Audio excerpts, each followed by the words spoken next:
Good evening po sa inyong lahat. Welcome po sa birthday celebration ni Tita Josie. Neng, happy birthday. I love you very much. Alam mo yan. And kahit senior citizen ka na, wala naman sa mukha eh. Ika nga maasim pa. May asim pa. Okay? Hopefully by this time matanggap mo na yung mga flowers na pinadala ko. Sigurado sasabihin mo napakarami namang flowers nito.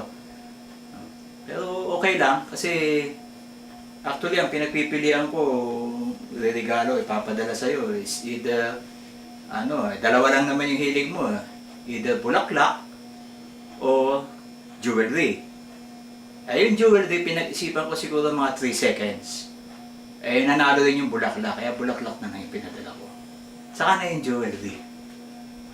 Okay? Sana po sa lahat po ng mga present ngayon sa affair na ito, sa birthday party ni Tita Josie. Mag-enjoy lang po kayo at maraming salamat po sa pagbigay nyo ng inyong time para maging present po sa birthday celebration ni Tita Josie. Lahat po kayo, you have played a very important part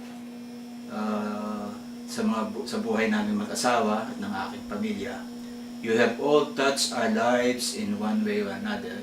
Kaya po kayo nandito ngayong gabi.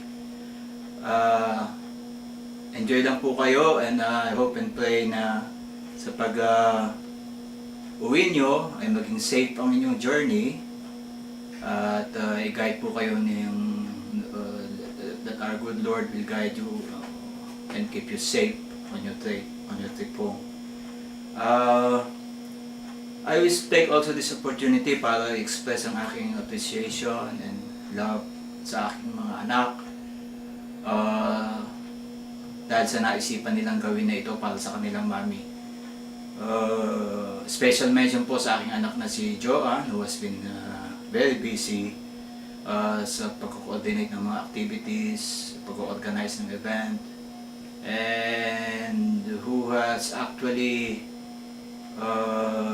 been at the receiving end ng lahat ng stress na connected sa pag-organize ng event na ito. Again po, maraming salamat sa inyo at please enjoy the rest of the evening. Eat, drink, and be merry. At lahat po ng magagawa namin para maging enjoyable ang inyong gabi at maging memorable ang celebration na ito para kay Tita Josie. Sabihin lang po at sabihin niyo lang po sa amin at aming gagawin. I'm sorry I cannot be there, pero nandyan naman po ang aking mga anak, nandyan po si Tita Josie, and in spirit kasama niyo po ang lahat ng members ng aming CFC community. Lahat po ng mga members ng aming community na nagbigay ng video messages ngayong gabi ay close po sa aming mag-asawa. We have developed deeper and deeper relationships with them through our community. Mula po sa mga CFC leaders and elders, ganun din po sa lahat ng members ng Batch 23 na nililid po namin ni Tita Josie.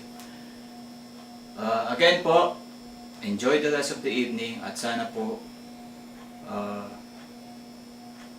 maging safe ang inyong pag-uwi pagkagaling nyo sa event nito. Good evening po sa inyong lahat.